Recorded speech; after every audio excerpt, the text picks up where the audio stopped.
Hey man, I just can't find a comfortable headset. I mean, I've tried everything. Literally everything. Jeez, my brother. I got you. The HYPERX Cloud 2 Wireless. Legendary comfort goes wireless. Oh, that is comfortable.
What is going on, everybody, and welcome to the final game of the games we have here tonight in NECC Overwatch. I am Septilance, joined here by Neely. We are going to be bringing you the University of British Columbia UBCO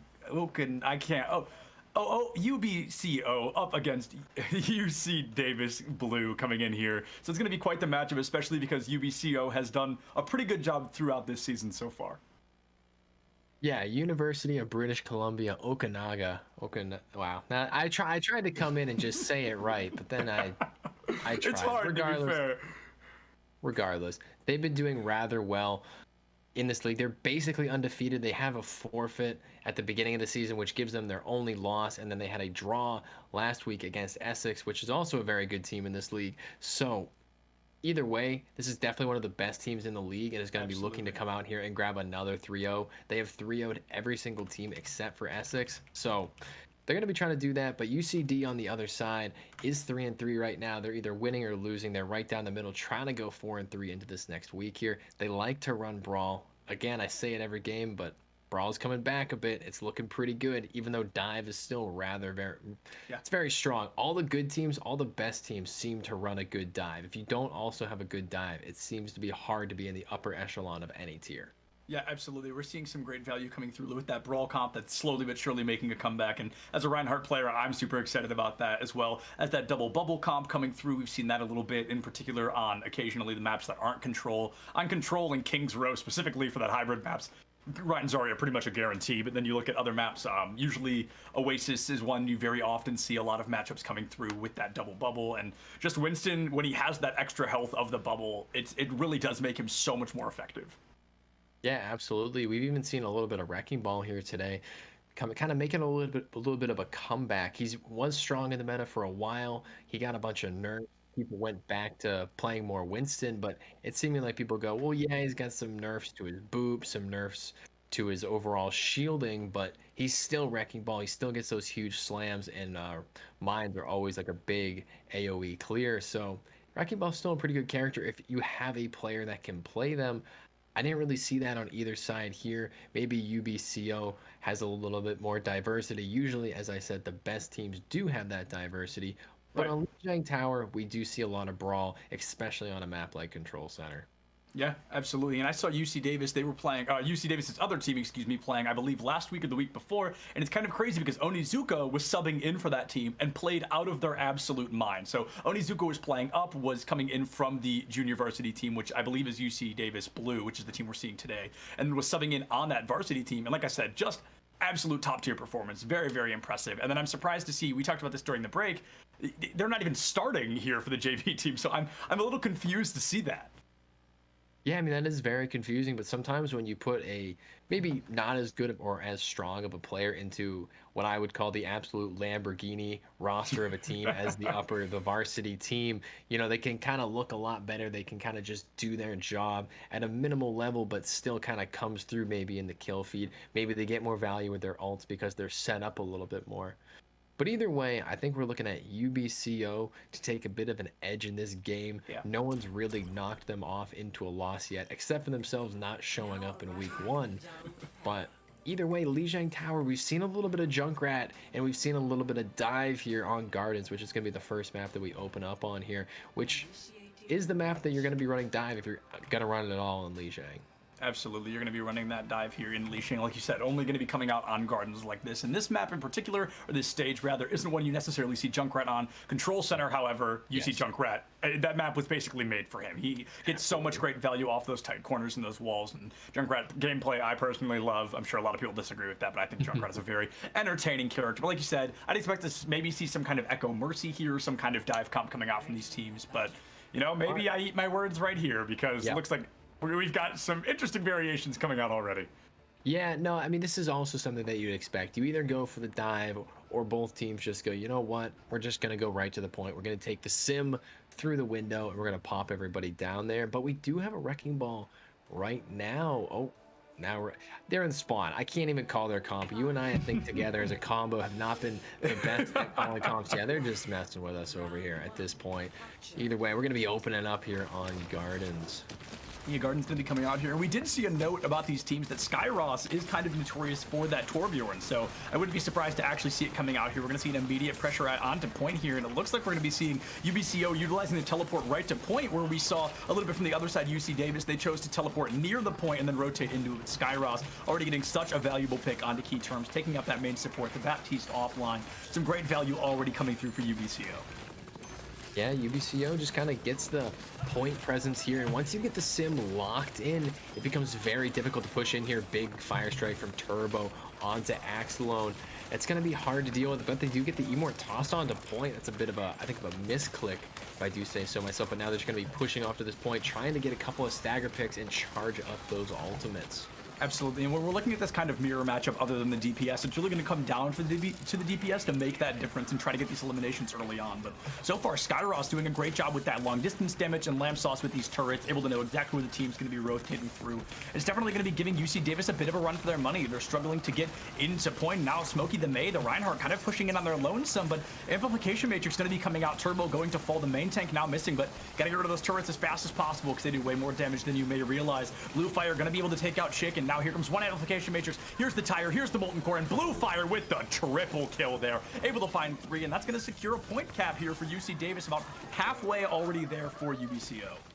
And a bit of an overinvestment there after you lose 2 or 3 from UBCO. They use the window, they use the Molten Core, but they are going to switch on over to the McCree. Skyross on the Cree now, a little bit more of a consistent pick. They go for the quick TP. High Noon coming out from Monterey, and he's just kind of zoning everybody off. And now the window's a huge shatter. Finds 5, and he's going to pin right in there. But the Emort and the Beat are going to thwart it right off. Yep, Immortality Field Beat Commitment. Smokey the May going to be hitting a double shatter of their own. Skyross taken out by Monterey already, and going to find a double kill. So this McCree coming through, some great value. The grab coming out early on from Robo Eagle is going to be able to get a little bit of collection there, but no kills coming through. Instead, Monterey still able to find 3 eliminations. Blue Fire with 2, and now Monterey, oh my goodness, very close to a team kill there from that McCree alone. Now we're going to see UC Davis take advantage here in point percentage as well. Lamb Sauce now swapping out of that Echo, so my prediction does come true, just a little bit late.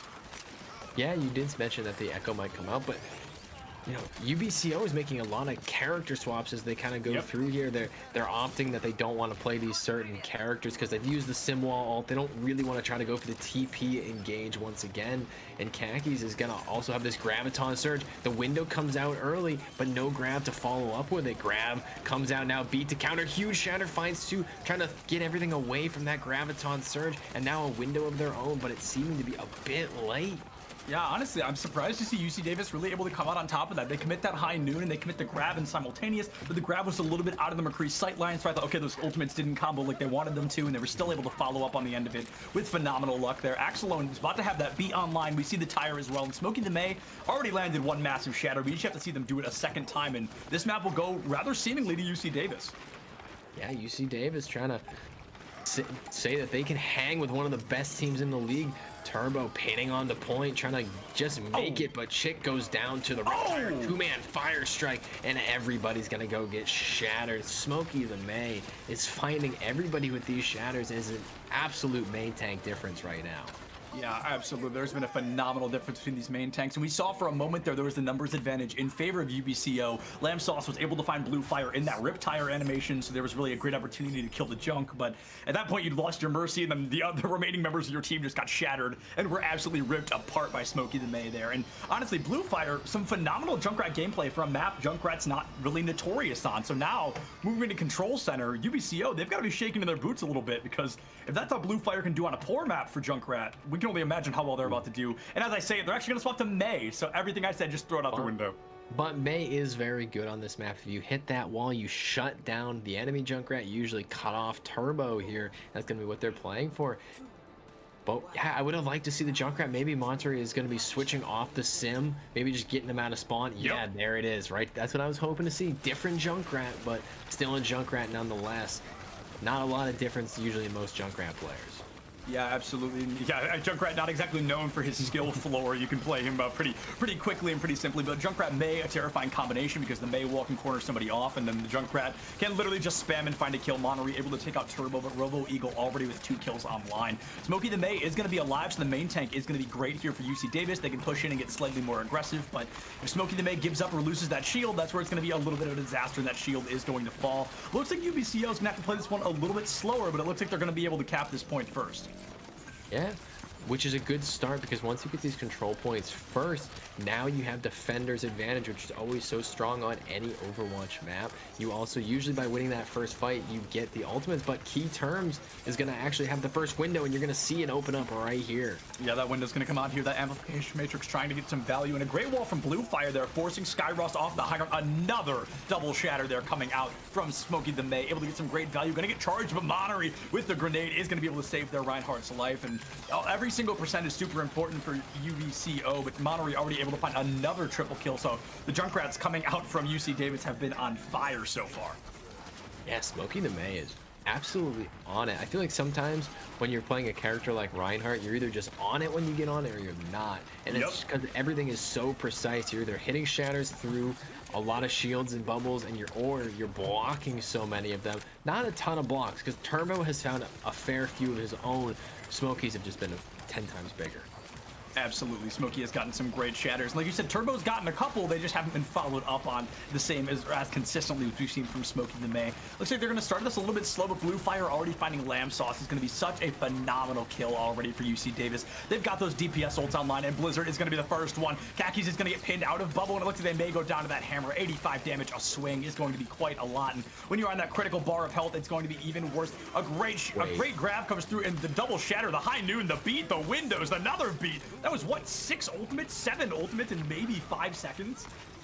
Yeah, that is a feels bad. I think both Reinhardts are going to shatter the same May wall right there. Yeah. Bit of a miscommunication. Blue Fire leaves the wall. Smokey the May tries to lay one down, but a whole bunch of ultimates.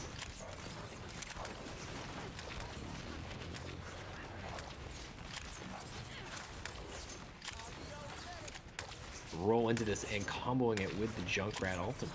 Absolutely, and that was almost lucky for UC Davis though, because UBCO is definitely down on the side of ultimates. Is because they used every single one they had. Now we can see UC Davis coming in. They're going to be committing that Riptire. They've got the grab online, a phenomenal Riptire. One comes from Lamb Sauce from above, not able to find any eliminations there, so both tires going to come out much more in favor of UC Davis. They still have that grab online. They're already halfway to capping this point, and they still have that ult advantage. As Smokey the May is about to have another shatter online, but Turbo trying to play the hero, trying to get that Reinhardt out of the way. Smokey the May falling to critical health, and Turbo with the Firestruck able to find them a phenomenal grab coming through, but your Ryan is not there to swing into it. That's going to be a bit of a disaster for UC Davis.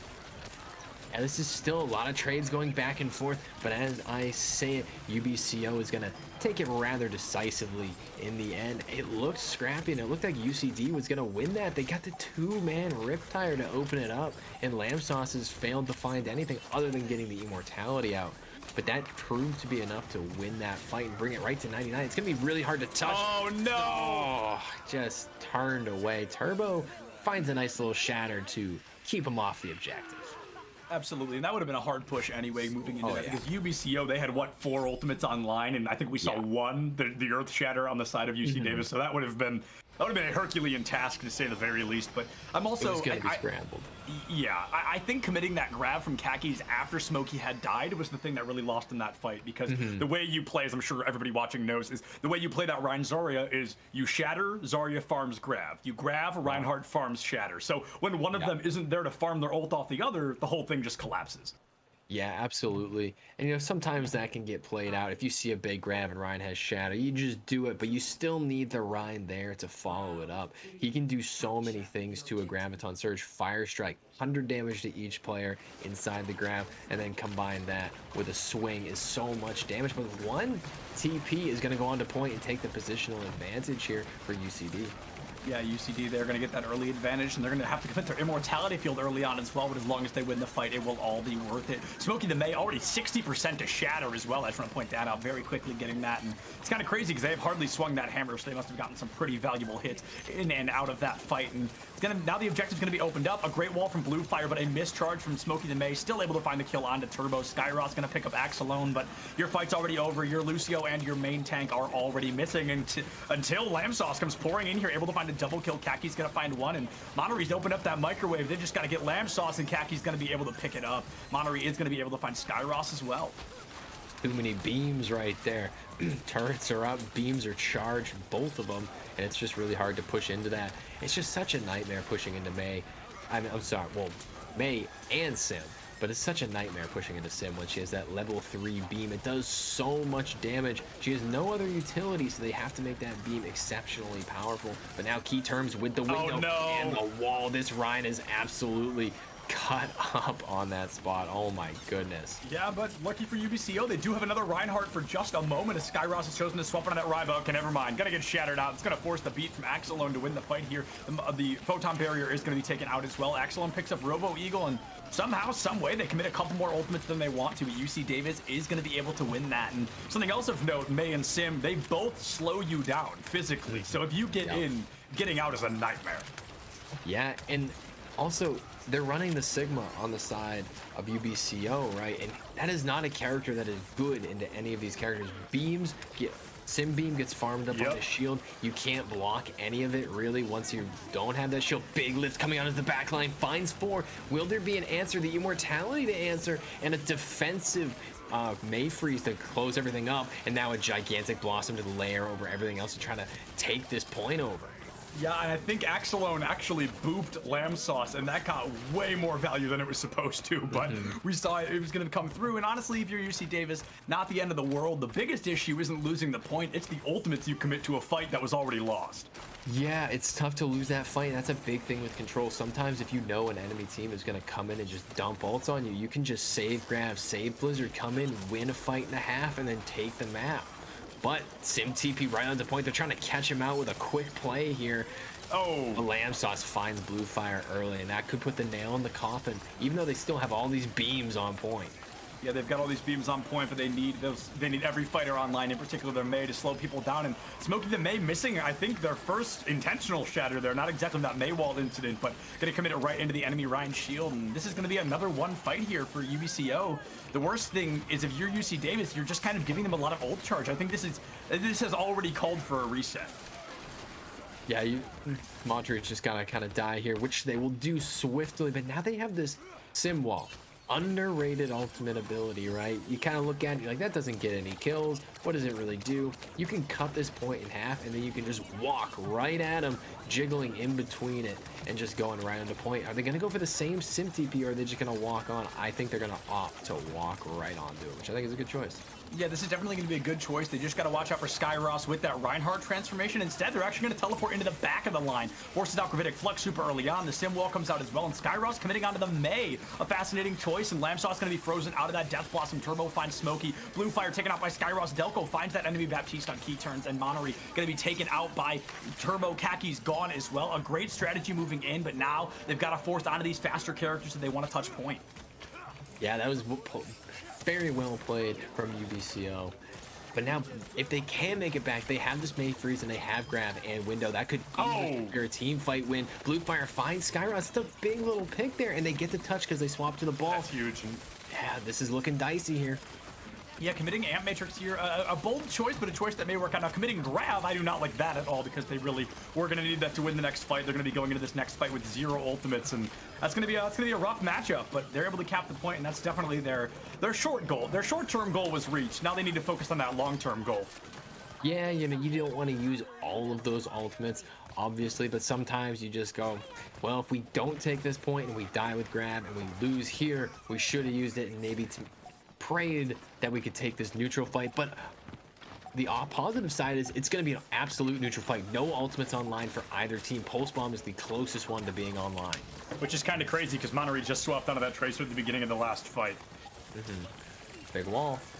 Yeah, giant wall there. Turbo gonna get walled in, but instead Key Term's gonna be the first one taken out. Main support already missing for UC Davis. Gonna be a bit of a disaster. UBCO is really gonna get the opportunity to take this fight and run away with it. Beat from Axelone comes out to save Smokey, but unfortunately it's just a little too late. So Lamsauce already able to find 2. The Lucio and Reinhardt both missing. There goes Blue Fire. Kaki's gonna fall to Lamsauce as well. He's currently looking for the 6K, but Skyros is gonna take it out there. Smokey might be able to retouch, but it's gonna be a very last second situation, and no, instead gets booped off the point. Not gonna be able to make it, and UBCO, they take Lijiang Tower. Yeah, I mean, that was about as close as it gets all around. That's probably one of the closer control maps I've seen for NECC. Yeah. And with a game that seemed to be very favored towards UBCO, which is the team that ended up winning this map, it definitely could have gone either way at many parts of this game. So I'm very excited to go into Blizzard World, into Havana, and see if UCD can kind of swing it around. Absolutely, and something that I want to talk about now that we're kind of out of combat, 'cause you mentioned it, and I want to touch down on it as well. Symmetra's ultimate, like you said, very underrated. As far as I'm aware, there's only one ability in the game that can negate it very quickly, and it's Roadhog's Whole Hog, assuming every single pellet hits the shield. It actually does And, the like, exact amount of bars. health.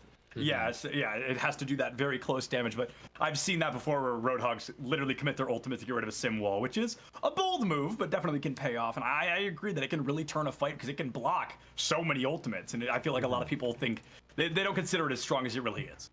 Yeah, you don't think it's very strong, but I mean, really just like a rush team rushing in with that symbol. If you have like a DPS player just jiggling back and forth, you can just win so many little DPS duels.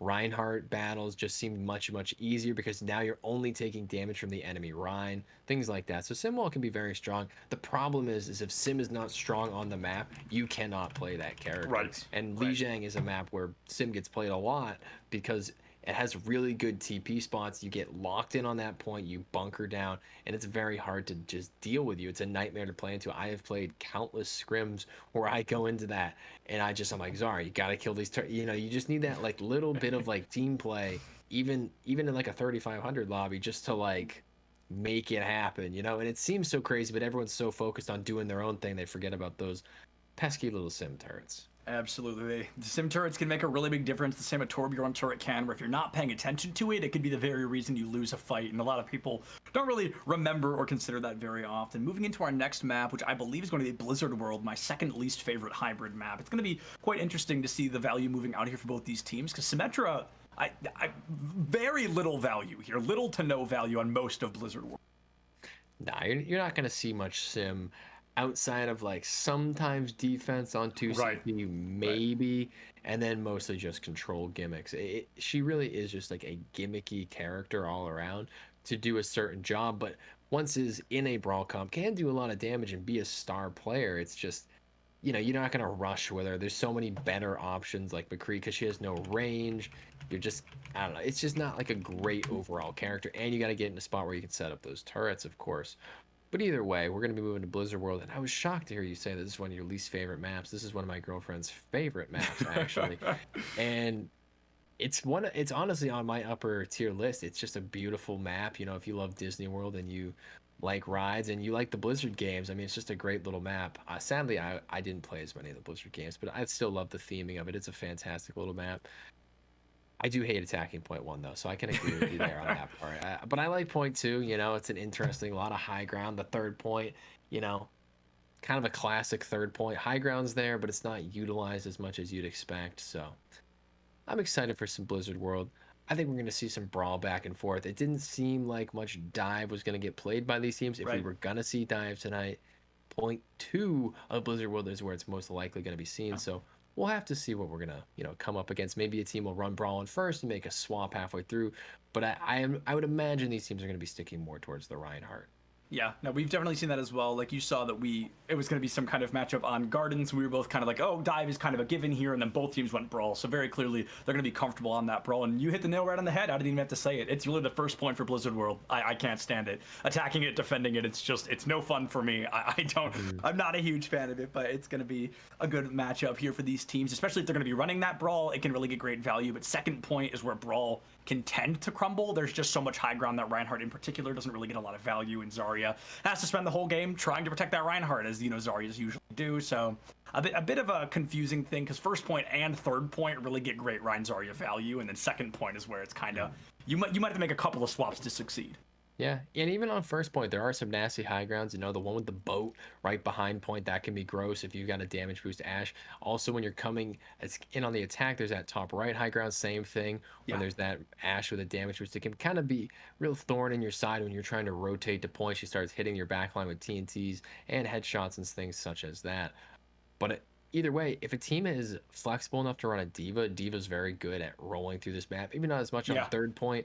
But if you can just kind of answer those things, eat some damage, kind of shut them down, you should be able to path to where you want to go. And if you're able to pull off something like that, brawl can look very good if you can shut down those angles. Yeah, absolutely. And there's that mild brawl variation of that Rein D.Va, but I do think Zarya is going to give a little bit more value kind of in the third point just to keep the Reinhardt alive. But the D.Va definitely going to be great on those first and second points. She can contest Ashes on the high ground, which, like you said, I would not be surprised in the slightest to see. Ashe is very common on maps that utilize high ground like this. But also, this is going to be a good opportunity for Skyros to play Torbjorn, at least on first point while they're defending. I've seen a lot of Torbjorns there, and I think Skyros could get some great value because supposedly, you know, as we've been told, Skyros, known for the Torbjorn gameplay, supposedly has gotten a hammer kill on DeFran. So something to keep in mind. But that is a possibility. That is something that has happened. So Torbjorn may show his face once again. We saw him very briefly at the start of Gardens, and then after that, they didn't bring him back out. Yeah, we did see a little bit of Torb. And first point, as you said, long sight lines. There's a lot of long sight lines. And Torb is usually pretty good when you have to walk into long sight lines because spam can be very, very strong. Torb is a complete spam character. That's his whole thing. Yeah. He just spams along. And he's got that overload ability, which can increase his spam and make it really pesky to kill that character. I do feel like we always spend time talking about a certain character and then never see it. And we just don't see it at all. So you and I are pretty awful about that. But so, you know, maybe we should start predicting what we don't think we're going to see. And then we'll just see what we actually want. Either way.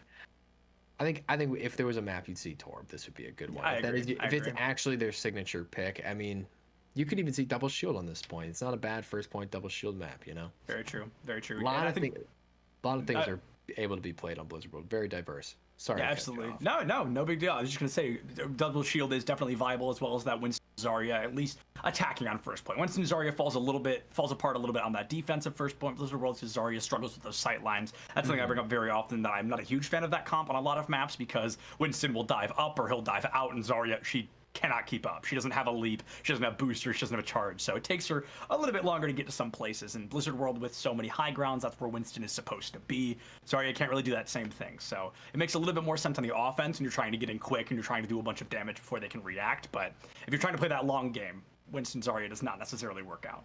Yeah, it can be very difficult, a very underrated thing. I know a lot of my friends that play Zarya in the double bubble, they hate playing Zarya in it because they just feel like either if like that bubble doesn't get them a lot of charge, or even if it does, where do they go? Because they're kind of just all alone by themselves. So the positioning on the Zarya can be very, very interesting. It's a very underrated position because your job seems very simple, but at the end of the day, you kind of just gotta wait for your moment to make a play happen. But either way, we're gonna be going right into Blizzard World here, and we'll actually get to see what these two teams are gonna play. I'm hoping for some Torb. I mean, we talked about it, right? I want to see it. I wouldn't be surprised to see Ashe. I don't know these players' kind of matchups, but also I want to comment, Onizuka is in, so hopefully they live up to what I said at the beginning of the night when I mentioned Onizuka did a phenomenal job. Last time I saw them, they're subbing in for the varsity team of UC Davis. Wouldn't be surprised to see them play that very same now. Yeah, very easily could. Ashe is one of those good characters, very good on defense and attack, just always been very, very strong. She's been nerfed a few times across all sorts of different, you know, her TNT, her one-shot capability with a damage boost, things such as that, but still a rather good character. And this is what I talked about in my first game, the Rein D.Va with the McCree Bap Lucio. This is one of my favorite comps going around right now. It's very, very strong. It's hard to dive into. It's hard to play a lot of weird stuff into. And if you're looking at one of the attackers spawn, you're seeing a lot of weird stuff. Yeah, absolutely. And we always say we can talk about it, but they'll probably change up until the very last second. So whenever we comment on that and then blink and it'll be changed. But I wouldn't be surprised to see them at least come out with the Brig, which we haven't seen so far tonight. But Brig, very strong healer. Everybody hates her. I think she's a lot of fun. And then, yep, there it goes. See, there was proof in the pudding right there. I talk about it, it changes. Yeah. So that is exactly how it's going to go. It's going to be that Rein D.Va variation that we talked about early on, going up against that classic brawl. Skyros going to be on the Widow, though. Kind of a glass cannon, very high risk, high reward. Yeah, and UBCO is going to be attacking first here. They have swapped sides now. Going to be the red team on the attack here versus UCD on the defense. Yeah, UCD is going to be on the defense first, and as they always say in a Reinhardt matchup, if you're not the Reinhardt swinging, then you are losing. So we're going to see Freaky Frog and Turbo go toe-to-toe early on, but Skyros finding the pick onto Onizuka right away is going to be phenomenal. Delco going to lose that immortality field as well. No ammos online. Virus going to be able to take Skyros out of the fight. The Lucio is going to get a kill under the Widowmaker, not something you see every day, but something fun to see nonetheless. Yeah, and a wild oh no! Coming in here. Freaky Frog is gonna go down by Robo Eagle. Window coming out very quick. This ultimate charge is so fast. It creates so much damage. bomb already charged as well from Kaki's. Only gonna find the immortality field. Only Zuko is gonna find Delco, and Turbo fire strikes down Virus. This push is not over yet. They're trying to just keep themselves on this point because they want to take it, finally dislodging UCD from it. Yeah, there was a huge misplay coming out from UCD. It was kind of a blink and you miss it thing, but we saw Turbo charge in. Freaky Frog went to counter charge, and at the same time, Virus booped the enemy Rhine out of the way. So Freaky Frog just sent it deep into the enemy backline and got ripped to shreds for it. Very, very unfortunate play coming out there.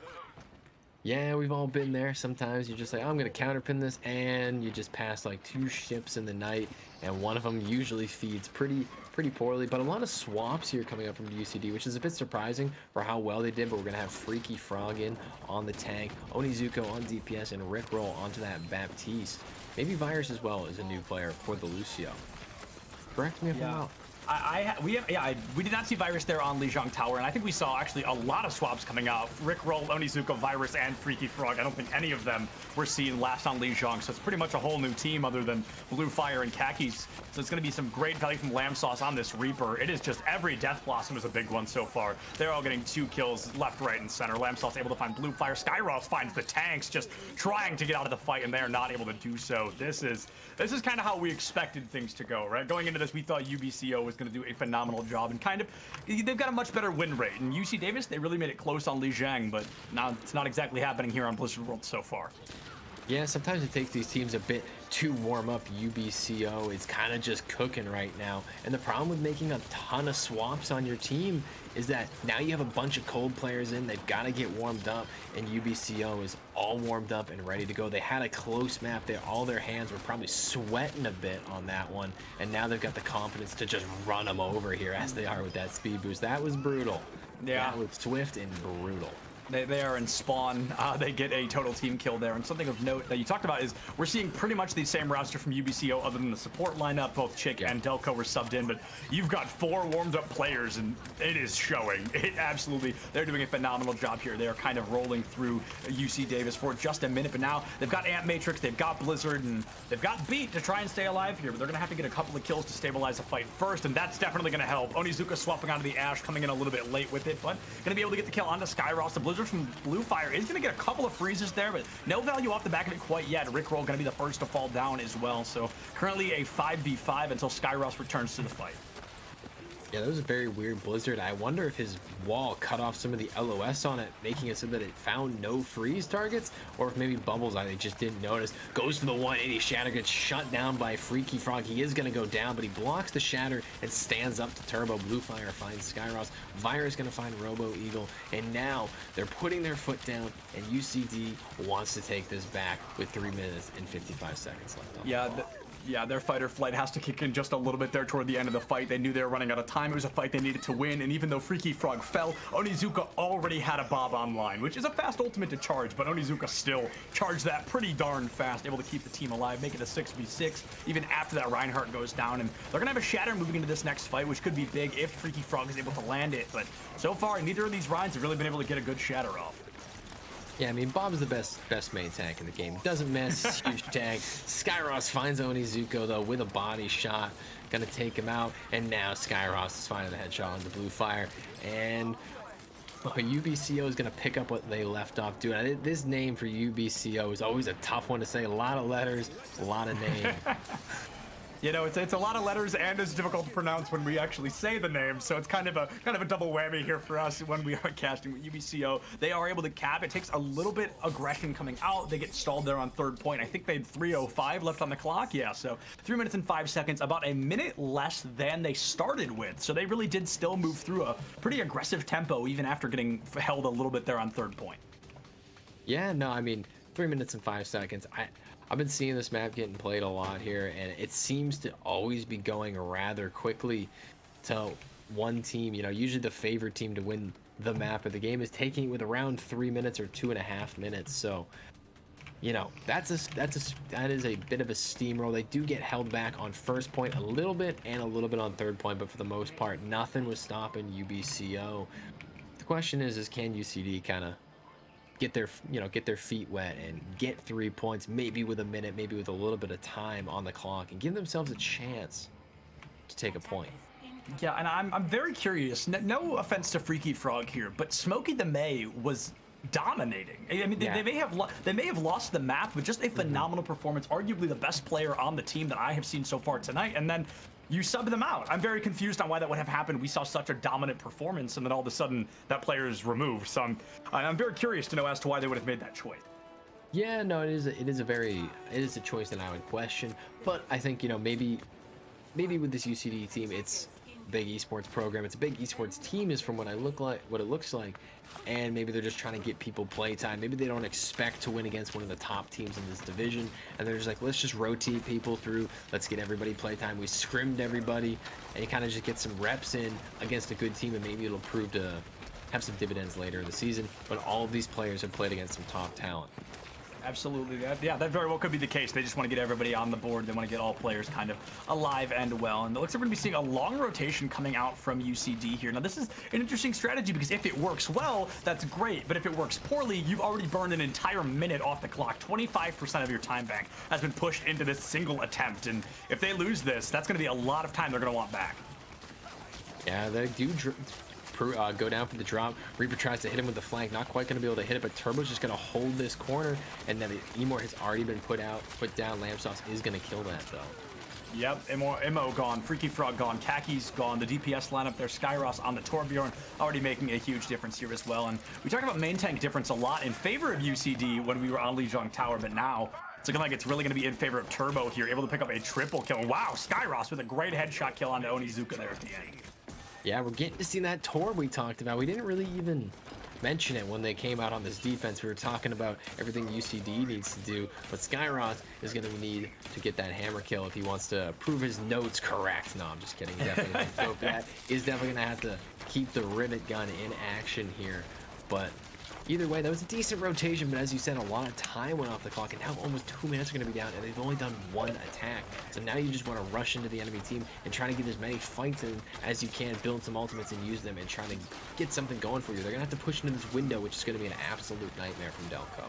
Yeah, window, even if it doesn't get kills, it's a great space maker because the enemy team is so afraid of getting taken out that they want to try and stay out of the window there. Onizuka with the Storm Arrow is going to be able to find Skyros, so not only Torbjorn, but that Molten Core offline, and there's that turret. I talked about it. If you don't pay attention to it, you will regret it. Here comes Freaky Frog with a triple shatter there. Chick finds one, Lamb Sauce finds another, and a Turbo getting a triple shatter of his own. Just barely able to turn that fight around, but now we're already down to a minute 42, and I'm rather confident we're not going to be seeing the rest of Blizzard World if this performance keeps up.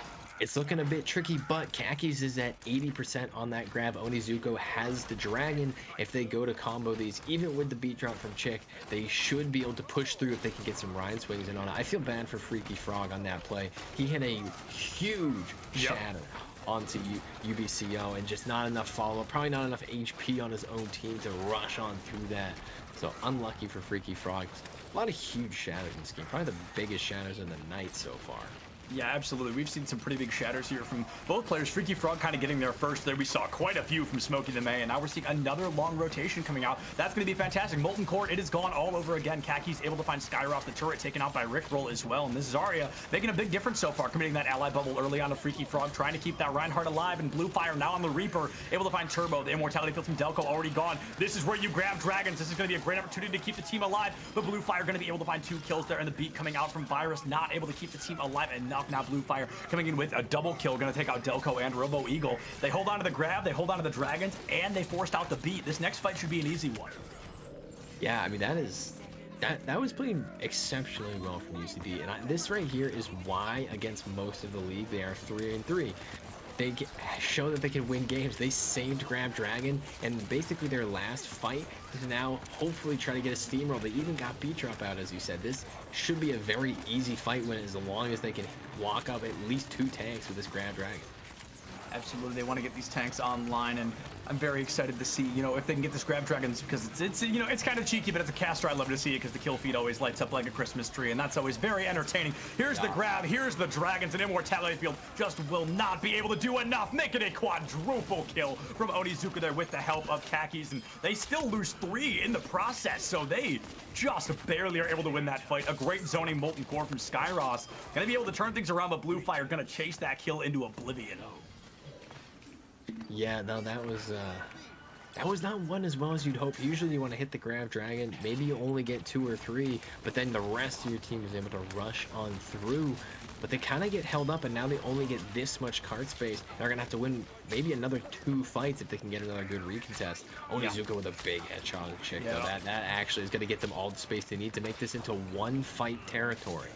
Yeah, that's exactly what they needed, is that headshot onto a support player that forces the entirety of UBCO to force back and move back and turns 2 fights into 1, like you said. But here comes a window from Delco, another Biff Shatter from Freaky Frog, taken out by Lamb Sauce. Delco gets a kill. Skyross back on the Widowmaker, able to find Kakis. Onizuka picks up Turbo, but the rest of your team is already dead. It is time to try and get out of this one. Onizuka already has another Dragons online as well.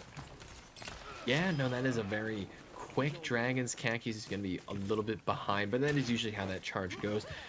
You know, Zarya only has a very limited range. She does have the big lob she can send across the map. Not very accurate, but Onizuka can poke from almost any part of the map, shoot Reinhardt, hit kind of just any part of the team that he possibly can, and he can kind of poke that ult up. Absolutely. You want to get that ultimate up as quickly as you can, and Kaki's nowhere near that grab quite yet, so they definitely want to keep that on. Lamb Sauce just hiding in the back line here, going to hit a pretty insane Death Blossom if it pulls off like they want it to.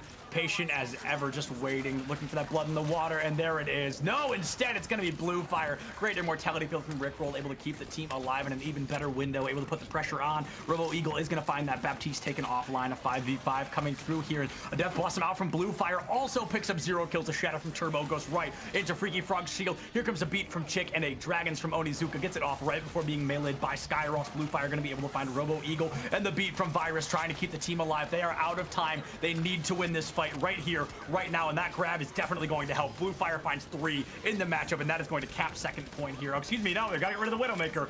That is going to cap second point.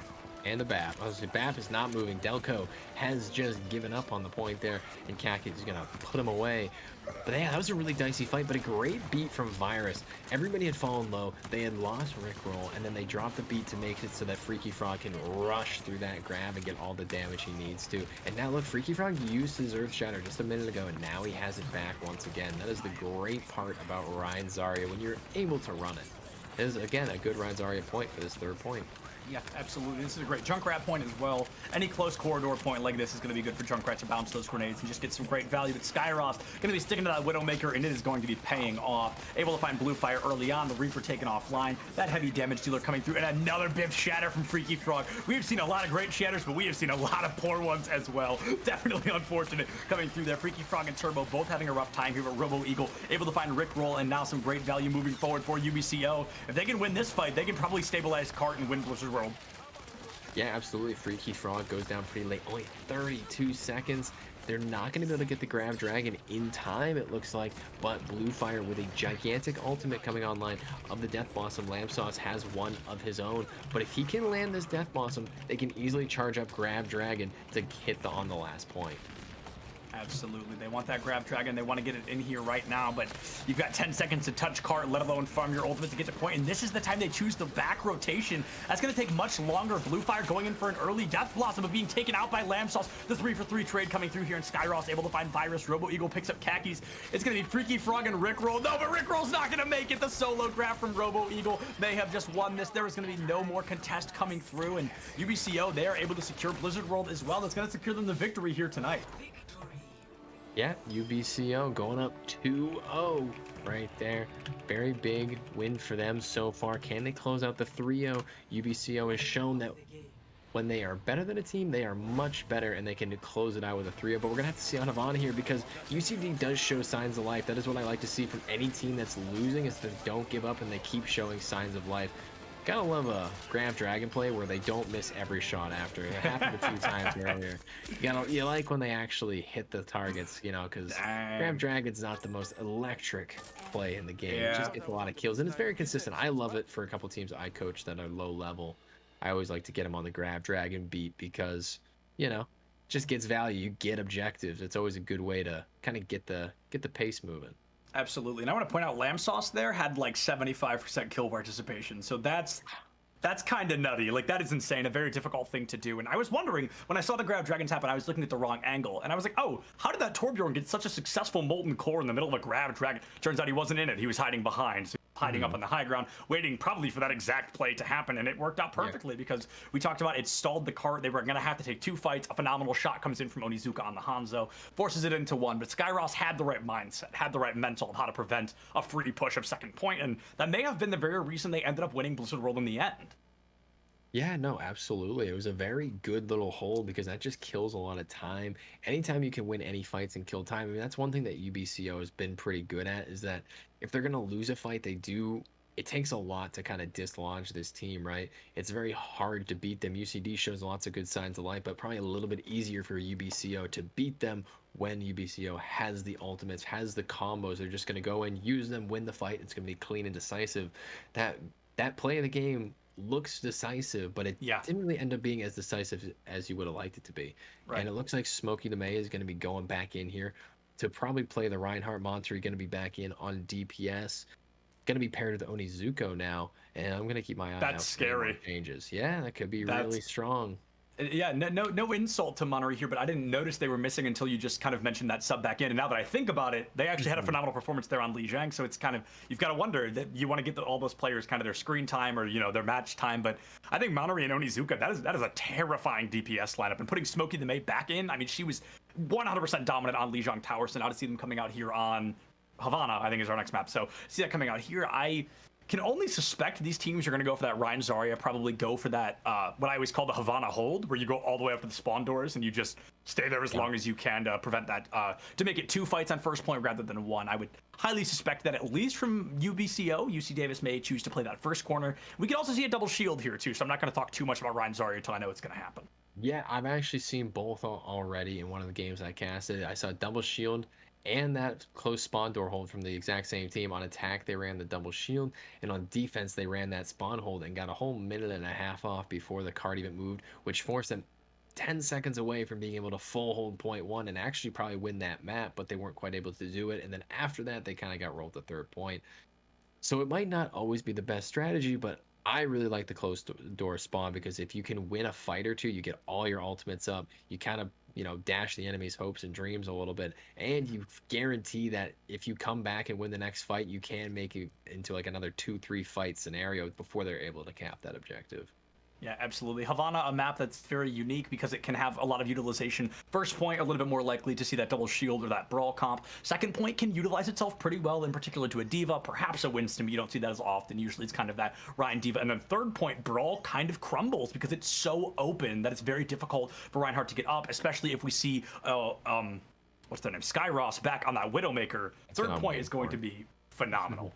Yeah, and I mean, Winnow realistically is good on all 3 points. She has her stronger points. It goes third point's probably her strongest, then first point, and then that second point in the middle. I could be a little bit off on that. I'm not much of a Widow player myself, but that's usually where I see the strengths. And yeah, I think, you could maybe see a Winston on point 2. I don't think you do, because teams usually commit to running double shield, Ryan Diva, whatever they're committing to on first point, they kind of have to roll it on second point because they have ultimates. They can't just toss those things away, and then they just keep committing to it on the third point. But I mean, you see comp swaps depending on kind of what your ultimates are at. So we're going to have to see what these teams opt for. I'd imagine it's Ryan. I mean, we haven't seen any dive from these two teams. It's going to be Reinhardt. Smokey the May is back in. It's gonna be Reinhardt. Turbo's still in. It's gonna be Reinhardt. I mean, it's been a great battle all night from all the rides. There's been 3 in tonight, so I've been enjoying myself. But any more swaps here that I was not paying attention to that we need to keep an eye out on? I don't believe so. I believe we're going to be seeing a lot of the same players coming through. It looks like UCD is going to choose to keep, or no, I'm sorry, those have been swapped. It looks like UBCO is going to choose to keep that same support line. Chick and Delco, who again didn't make it in that first game, and then they showed up in the second, did a great job. UBCO was able to win it, and then they are going to make an appearance in the third, unless we haven't gone into map yet, so they could change theoretically speaking. But I also want to keep an eye out because, like you said, Smokey the May is going to be a good turnaround, just kind of to bring them back in. I cannot praise it enough. Some great performance so far. Yep. Also, Axelone is going to find their way in for Virus, assuming I'm looking at these team names properly. I don't think they've been swapped in here yet, but that's totally fine. We'll figure that out. But either way, it's looking pretty strong here. I think this could be a banger of a map. Could maybe be the map that UCD comes out and tries to win here. You don't want to get 3-0'd. You want to take any map you can, especially if you're a 3-3 team. If you're a 3-3 team, you can easily make it into these playoffs, and you can nudge out another team that has a similar record, because now they're going to be 3-4, not as strong. But if another team has that same record, you might nudge them out with map score. And they've taken a lot of maps. They have not been 3-0'd very many times, if I remember my notes correctly. Here, I still have it pulled up here, I believe. So yeah, they have only been 3-0'd twice, I believe. So definitely not a horrible turnaround for them there. And like you said, if you're a team that's sitting at 3-3, even a single map is going to be good, right? It's going to be a phenomenal turnaround. Also, going into this, I got to be honest, I thought we were going to see UBCO just roll. I really, really did. I thought we were going to see a great performance from them. They are technically undefeated other than their own forfeit and a draw last week, so they're doing a phenomenal job coming through, but they have yet to lose a game other than, again, that own forfeit. So I thought, oh, they're going to come in, they're going to roll over UC Blue here, but instead it's been very close. They've been able to win both games, but I mean, they were by no means easy matchups. Yeah, and every game that UCD did win, they did 3-0. So it's like, again, that map record thing is looking really good for UCD. So if they can come in here and steal this map off of UBCO, it could be very, very big for them. And maybe UBCO kind of takes a bit off the gas pedal here. I feel like that can kind of happen once you have a win. Yeah. What's forcing you to want to, especially if you're like, you know, number 1 or number 2 in the overall rankings, it's really hard to be like, it's really hard to rally your guys to be like, hey guys, let's really try hard as we can. I'd expect they will. I haven't seen many teams go, oh, we're up 2-0, let's just meme around.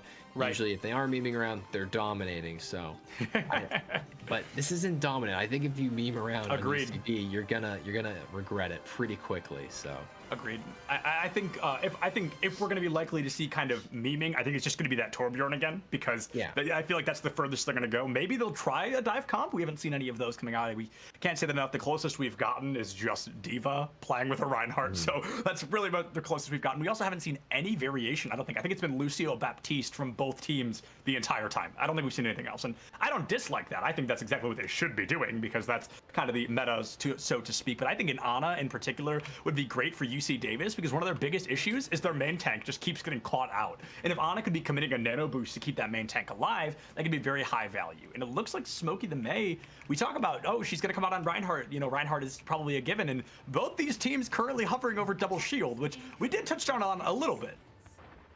Yeah, I mean, it's a great double shield map. It's one of the OG double shield maps. This map kind of came in right around when Sigma got released as well, and they kind of just came together for a great little marriage of this awful comp called double shield. Now, it's a great comp. It's been nerfed a lot. When it first came out, it was a nightmare. Too many shields. There was so much health. But now this comp isn't nearly as strong as it used to be. It's still 2 shield. It's still very strong. But on the flip side of that, it's, you know, Sigma's been nerfed so much. Arisa's been buffed a little bit recently, but overall nerfed so much. So now you actually have to play this comp good. You don't just have to sit there, turn brain off, and put shields down. Right. You're no longer an E machine, so to speak. And Orisa's definitely had to do a little bit more. There was that buff recently where she can't take headshot damage while she's in Fortify, which is honestly a pretty darn big buff. She was also buffed probably 7 or 8 patches ago, where her projectile bullet speed was increased. So slowly but surely, Orisa has gotten stronger kind of over the times. And so far, it looks like this defensive hold not working out super well for UBCO, as we see the first corner already getting capped for UC Davis. And that's usually around the time where things really work out well for a team, is if they can hold defense around that first corner, that's going to be phenomenal for them. But anything after that, we're usually going to be seeing a little bit more of the map. Yeah, no, they don't really find any of the picks that they were looking for up there. I would have liked to maybe keep the Pocket Ash up top left, so that when this team starts to rotate in, they can kind of hit the back line with TNTs and headshots, but they're just going to opt to stack on each other. A little bit of there it is. Yeah, Turbo finds Smokey the May with some headshots right there. And I love how they're playing this double shield on the side of UBCO. Generally, people think that you want to just stack these double shields right up on top of each other. It is a decent little strategy, because nothing can get through that one area, but usually you want your Sigma to kind of take an off angle, or Orisa maybe stay on a different little bit of an off angle, or more with the team, and then it creates these multi-angle pressures that are hard to deal with from one location. Yeah, absolutely. And that's definitely going to be something to keep an eye out on, is how they're utilizing these shields, because a successful utilization of the shield is definitely going to do well against somebody who may be overcommitting shields, sending them out too early, sending them out too late, not protecting their supports. So it really comes down to shield usage from these 4 tank players and how much they want to utilize them in a defensive state versus an offensive state. Now, I mentioned, you know, if you can make it past this first corner, that's going to be great, because then the offense really has an advantage. But as soon as I said it, they got stalled on first corner. So we really could see UBCO coming back from this a little bit. The window now coming out from Delco, coming out with that visor from Lamsauce, who is on the legs. I love to see Soldier. I don't see him very often, but it's always nice to see him. Axelone going to be committing that res onto Khakis here. The sights coming out from Onizuka. Going to be able to get a little bit of information, but struggling to get any kind of value on the cart. Monterey going to be committing that Bob early, or pretty late in the fight. Gravitic Flex now coming out from Robo Eagle, unable to get any kills thanks to a great immortality field from Rickroll. Yeah, that was a huge lift right there. It kind of helps take Bob out. Skyros gonna find Onizuka. Looks like the res is gonna come out on the Skyros, even though he got taken out by Monterey's TNT. And kind of this poke fight going back and forth just keeps going back in the way of UBCO. And yes, there are the kills. It seemed like they were coming, and then they just pile right on. Yeah, UC Davis had the best opportunity to take this fight when UBCO was playing up on the high ground. They're playing a little bit slow, and we see Delco currently dancing on point, which is always entertaining to see. But as I say, he's going to come to an end spamming that "Thank you, Baptiste" voice line, one of the best in the game. Not as good as the behind you, or behind you, whatever. Yeah. That one's my personal favorite. That one always makes me laugh quite a bit. Yeah, I got a couple buddies that like to spam that one, including my girlfriend being one of them. It's a great little voice line for Baptiste. Either way, Superchargers online for both sides. Turbo's going to opt to drop theirs first and kind of zone everybody away. Finds Onizuka with the damage boosted ultimate right there. And Rickroll's going to get rezzed up early. These fights are just so weird to spectate because they're not very decisive. So many shields, it means it's hard to kill the entire enemy team, but you're forced to push back when you lose one player. Right, absolutely. That's the issue that we've seen coming through for UC Davis so far is they lose their Baptiste. Rickroll 3 fights in a row has been the first person to fall. And then Axelone gets the kill, gets the resurrection onto it, and then somebody else dies while the resurrection comes off. And now Baptiste, again, going to be the first one taken off. There's the res, but this time they already won the fight, right? They were able to roll through UBCO, and realistically, there's probably one more fight coming through that UC Davis needs to win. There's 5 seconds left. Yeah, no, they're going to have a good chance at winning this, but there's so much card space for them to go. Delco's going to have that big old window there, but so is Rickroll. Rickroll's going to use his first, and now it's going to be a trade of the double damage. Lamsauce finds one with the tactical visor. Onizuka finds Lamsauce to shut it down, and that's probably going to be what turns the fight right here. Yeah. And that's going to be 0.1 going over to UCD Davis right there. Yeah, the visor came out, and it was going to get great value, but Onizuka, again, I cannot praise this DPS enough. I mean, look at it, literally lighting up the kill feed right now. That is 3 out of 6 fights in a single fight coming through from Onizuka there. Dragons are going to be online, and now that they've gotten into second point, the Dragons can get really well utilized because there are very few places to hide here. This is a very close corridors area. Yeah, and now that they have the Dragons, they have the bomb. One great combo, you know, it's not quite grab dragon, but Arisa does have that pole, and you can combo pole dragon. It's a little miniature grab dragon. Right. If you can combo it well, it can be very, very strong, and sometimes Baptistes aren't privy to putting down that Emort. Yeah, absolutely. And they commit the pull a little bit early, and then they're immediately all booped out of it by Monterey's coach gun. So a bit of a disaster. Turbo is going to be taken out, however, and still UC Davis, that coach gun does not make the difference at the end of the day. They're going to be able to clean up. That is a complete team kill coming through there. And it looks like UC Davis, they've got the ultimates, they've got the numbers, and they've got the time bank here. They can definitely make this happen and push into third point. Yeah, they could easily get 2 points right now. It's still going to be a close last-second contest, but the one thing that's tough about double shields is they're not good at getting back to the point quickly and getting a scrappy fight in. Right. Nobody really likes to scrap with this. Bombs coming out. Oh, man, double bombs. One bomb's going to shoot one bomb's going to shoot the enemy team. My bomb always shoots the other bomb because he doesn't like to do much when I say, Bob, do something. Yeah, Bob, if you could do something, please. And every time I throw him, he's like, I'll get to it later. You know, why didn't you ask me later? And it never works out, but there's some pretty successful Bobs there, at least creating space. Now Kaki's going to be committing Gravitic Flux pretty late in the fight, unable to get the kill as Monterey is going to find Turbo in the air. Main tank going to be missing here for UBCO, and that's going to be huge because Supercharger offline as well. Lamsauce the next to fall, and damage boosted Ash making all the difference. Already able to find 2 kills, looking for a third, but Skyros finds Rickroll in the mix-up. Smokey the May going to be able to pick up Robo Eagle, and Kaki's going to find Chick with the rock there. That resurrection from Axelone again onto Rickroll, but Monterey is going to find Skyros and confirm that second point cap. Capping all 3 points with only 2 minutes left on the clock, that is a difficult task. It's going to be, you're going to have to do it pretty fast. You can't have, not a lot of room for errors, what I'm trying to say. And you don't have as many ults as you'd like to have. You committed a lot there. You're going to have Dragonade, you're going to have Bomb, you're going to have Valkyrie, which should be able to push you through. Lamsauce finds Rickroll. Oh my goodness. Oh, here we go. I got to move my spec camera. It's already starting to happen. Good lord.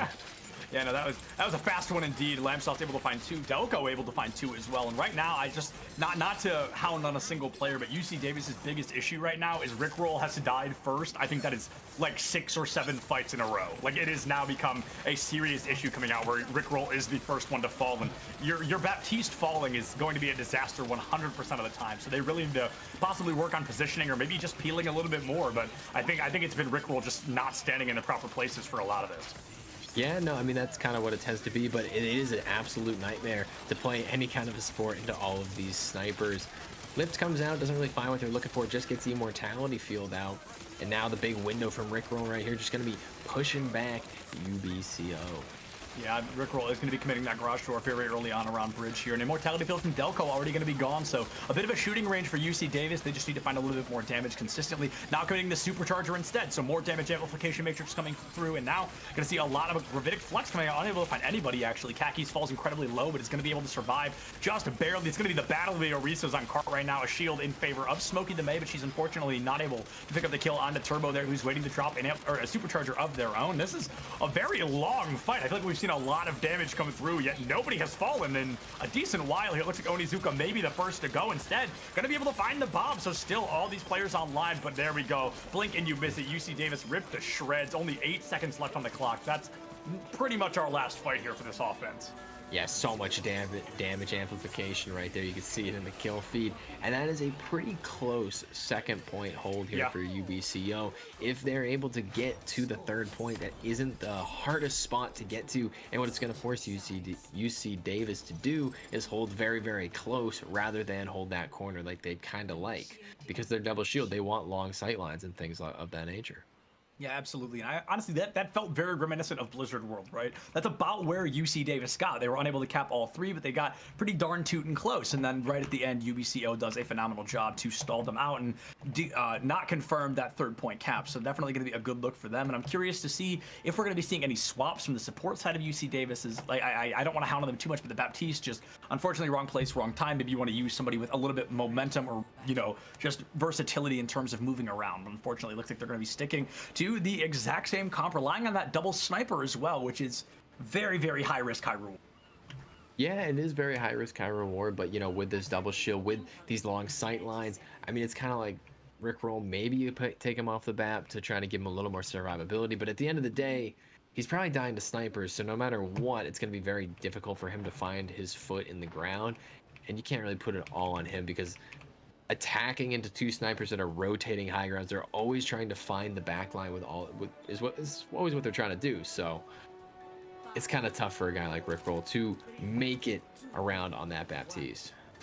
Absolutely, definitely struggling to make it on the Baptiste so far. And now, yeah, playing the corners, playing through the wall a little bit, just trying to keep their head out of the line of sight. But a couple of swaps coming through here. Skyrock's going to be on that Echo, and Chick actually going to be sitting on this Zenyatta. So Discord orbs are going to be huge here. If they're able to get to the shield, the tank's going to be blinking. Your life bar is going to be gone. Skyrock's with a great flank, but Monnery with a better headshot there. Lamsauce with a headshot of their own. That's going to force out res from Axelone. They are able to get it off, however, so that's going to be a great look here. Where UC Davis, they've got the numbers, and there are no longer resurrections on the side of UBCO. Yeah, and I really like that they're going to run the Zenyatta. It adds so much extra pressure to shields. You don't have the pocket pick, and there goes Chick, finds Onizuko, the true sniper Zenyatta, the monk from the back line, downtown shot onto Onizuko. Absolutely, and yeah, like you said, Zenyatta, that hidden sniper. If Zenyatta wasn't meant to flank, they would have given him footsteps, as many people often say. And now Skyross and Robo Eagle getting some great kills. Lamsoft getting a great kill of their own, and capping first point much, much faster than UC Davis was able to. Yeah, absolutely. And again, they're just kind of blowing right through them right now.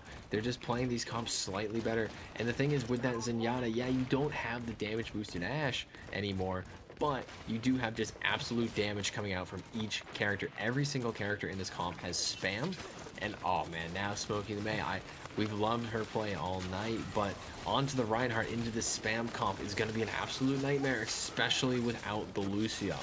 Yeah, without the Lucio and with the Discord on the other side, so that's going to be very difficult to push in. Your shield's going to get demolished, and then you're going to get demolished because Discord is insane. Yeah, we already see the issue. Smokey, she's probably not going to make it out of that one. Yep, Skyrock's going to be able to find that kill onto the Hanzo. Has that Dragon's online as well, but you hardly need it. Most of the enemy team already dead. Going to add some insult to injury here, and Axelone just barely able to make it out. Khakis is going to be alive, but, you know, they're probably going to, actually going to not choose to stagger, so we actually might see a recontest coming from UC Davis. Yeah, you know, being a little nice there, showing a little bit of mercy to the diva. You know, you're already kind of putting on the afterburners right now. You don't need to stagger a diva for 3 years. Supercharger coming out, and it's gonna ice out this second point. From what I can tell, unless I cast or curse it really quick. That's what you and I seem to be best at, Neely. We just love to cast or curse things that happen. But Delco and Skyross able to get some great kills early on. 5.5 minutes to get to the front of the bridge, and Skyross right now just dominant performance on this Echo, finding another triple kill. Yes, I mean, Echo's just such a good character all the time. I mean, hit scan's always so good, and that goes to show why Echo is such a good character, because they are not hit scan. They fly around, which hit scan likes to be good at dealing with, but Echo still always finds a lot of play among some of the top players in this league. So, I mean, it just goes to show how flexible and good Echo is, how good the ultimate is, and everything like that. And speaking of ultimates, they just used one, and they have another one coming online here. Yeah, that is 2 fights in a row. We're going to see a transformation coming out very quick. Robo Eagle is going to be committing Necromantic Flux early on. Going to find Rickroll off the back of it again. That Baptiste, the first to fall in. Oh, that Shatter was frames away from being phenomenal, but Smokey was not able to find it. She got blocked by a great shield from Robo Eagle. And this one looking like it's shaping up to be over, but not committing that Bob, and I assume he's going to get ripped to shreds. Looks like Onizuka taken out by Chick here as well. Double shield is going to be able to protect them from the Bob. A Dragons from Spawn from Lamb Sauce there, just trying to cover the approach options. And now 4.5 minutes. Smokey, she's onto that Wrecking Ball, trying to find some great value, but unfortunately not going to be able to find it quite yet. Axelone, they're going to be taken out of that fight, and Smokey trying to play that spin to win, but such an uncomfortable spot to do so. Going to be a bit of a disaster here for UC Davis. This entire matchup has felt very reminiscent of Blizzard World. Yeah, this has been a big time steamroll here. UBCO just absolutely stomping on through, and I think really off the back of the Zenyatta pick from Chick.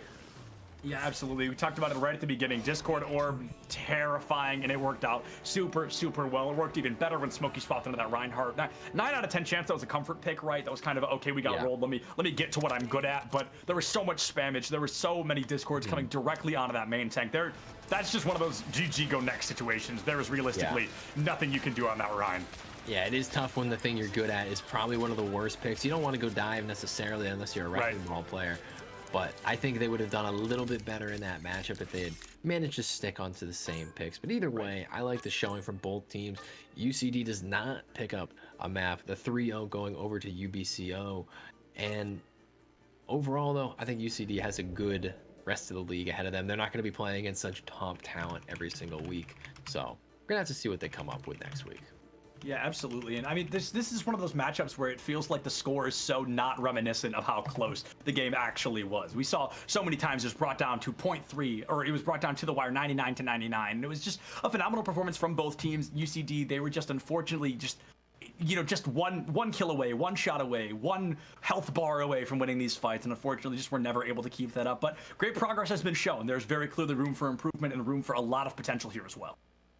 Yeah, absolutely. There's not really much else I have here to say, obviously. I think that was just a nice little 3-0. Good little wrap-up on the NECC here tonight. You got any closing words here, Septilence? No, I could not have said it better. Yeah, there will not be anything else coming out through us. A huge shout-out to all the teams that are able to make it today. A huge shout-out to all the casters as well. Caleb, our great producer in the back line, and NECC as a whole. Neely, thank you so much for joining me. And, of course, thank you, everybody, for watching. That is going to be it here. You can drop a follow on the channel. It is completely free if you want to keep up on all of the great things NECC is doing. This place is only on the up and up. You guys are going to want to stick around. But for the time being, check your posture, drink some water, and don't forget to love each other. We'll see you guys next week.